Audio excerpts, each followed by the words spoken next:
Mainpuri Lok Sabha seat. ये लंबे समय से समाजवादी पार्टी के संस्थापक मुलायम सिंह यादव की पारंपरिक सीट रही है। नेताजी के निधन के बाद खाली हुई सीट पर उपचुनाव हो रहा है। कहने को इस सीट पर उपचुनाव है, लेकिन सियासत हाई वोल्टेज हो रही है। समाजवादी पार्टी ने इस सीट को प्रतिष्ठा की सीट बना ली है, तो वहीं बीजेपी इस सीट पर पहली बार परचम लहराने का दावा कर रही है। तो आइए समझते हैं दोनों पार्टियों के दावे और वादे क्या क्या हैं।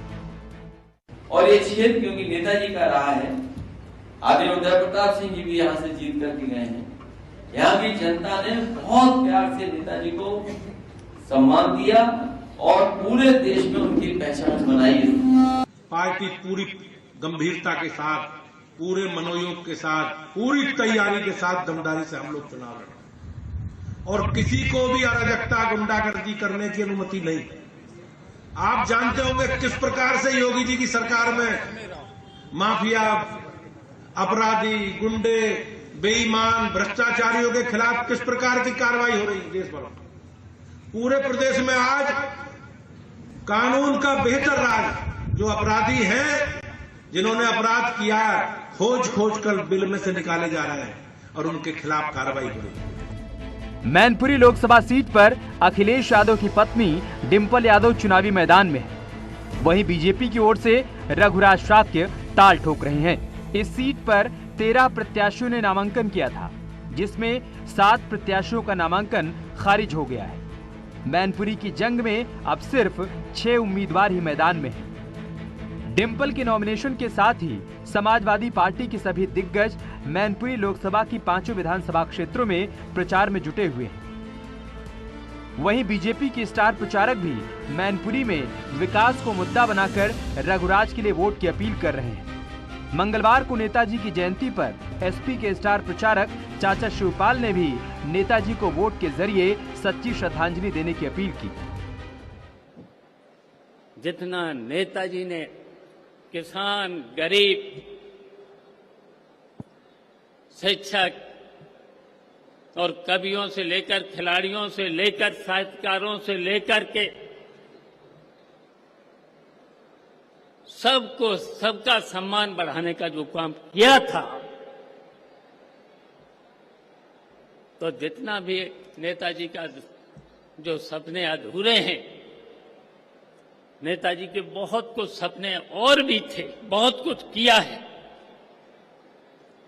उन सपनों को हम सब लोग मिलकर के पूरा करने का काम करेंगे।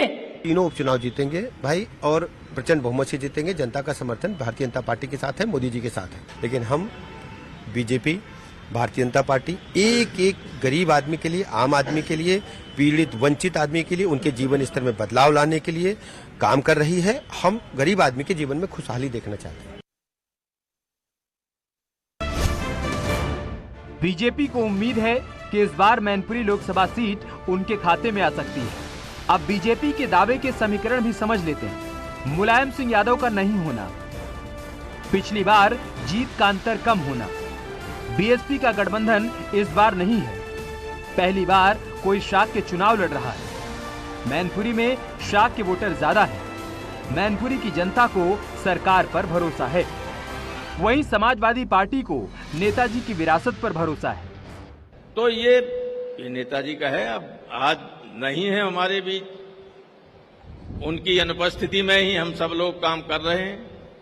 सबसे बड़ी उनको श्रद्धांजलि ये होगी कि उनके विचार, उनकी पार्टी, उनके सहयोगियों को जितनी ताकत दे सकें आप, उतनी ताकत दें। यही उन्हें सबसे बड़ी श्रद्धांजलि हमारी होगी। तो उन्हीं के घर में अक्षय यादव, डिंपल यादव, धर्मेंद्र यादव चुनाव हारे हुए बैठे हैं गढ़ों में। मैनपुरी इसलिए हम जीतेंगे कि 2019 की लोकसभा के चुनाव में सपा बसपा का गठबंधन था, वो हमारे लिए बहुत बड़ी चुनौती थी, क्योंकि दोनों नेताओं में अपने वोट ट्रांसफर करने की क्षमता, ये मैं तो स्वीकार करता हूँ, लोग स्वीकार नहीं करते। और बहुजन समाज पार्टी आगरा, एटा, फिरोजाबाद, हाथरस, मथुरा, अलीगढ़, मैनपुरी, इन लोकसभाओं पर इटावा 1 लाख वोट कम से कम डाल देती है। मुलायम सिंह जी केवल 94,000 से जीते थे। अगर बीएसपी का गठबंधन नहीं होता तो 19 में वो हार जाते। अब मैनपुरी का वो समीकरण भी समझ लेते हैं जिस पर समाजवादी पार्टी और बीजेपी दावा कर रही है। मैनपुरी में कुल 17 लाख वोटर हैं, जिसमें 4,30,000 यादव हैं। दूसरे नंबर पर 2,90,000 शाक्य हैं। वहीं दलित वोटर करीब 1,80,000 हैं। 2 लाख के आसपास क्षत्रिय और 1,20,000 ब्राह्मण वोटर हैं।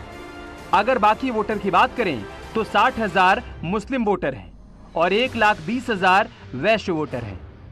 बीजेपी गैर यादव वोटर को लेकर जीत का दावा कर रही है, तो वहीं समाजवादी पार्टी को अपने पारंपरिक वोटर्स पर ज्यादा भरोसा है। Bureau report, news 18।